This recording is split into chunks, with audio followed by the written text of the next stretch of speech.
და კი აი კალაძე რო იძახის, ახლა გამოვიდა აი ჩვენ მივესალმებით კორუფციის წინააღმდეგ ბრძოლასო და ბავშვებს, პატარა ბავშვებს ულუფა მოპარეს. რაზე ვლაპარაკობთ? ესენი დასაჭერები კი არ არიან. მართლა ნიუნბერგი ამათ უნდა მოუწყოთ, ხალხო.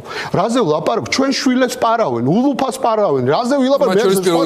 ქართული ოცნების შვილებსაც ხო აქ კალაძე, ივანიშვილი პირველ რიგში და კალაძე განწყობილი ქართულ ოცნებაზე. კი, აი ამ საქმით, აი ამ გვარაკიძის განცხადება, პროკურატურის განცხადება და ბრალის საყენება და ლილუაშვილის დაკავება პირდაპირ აძლევს საშუალებას ახლა საგამოძიებო უწყებას, რომ კალაძეც მიიყვანონ და გამოკითხონ, როგორც დამნაშავეს. იმიტომ რომ ქართველ ხალხს და თბილისელებს კონტრაქტი კალაძესთან ჰქონდათ.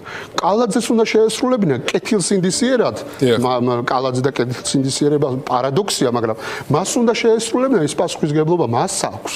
და პირიქით ახლა გვეუბნება უტიფრად, რომ გიო მივესალმებიო, რას მიესალმება? ჩვეულებრივი დამნაშავეა.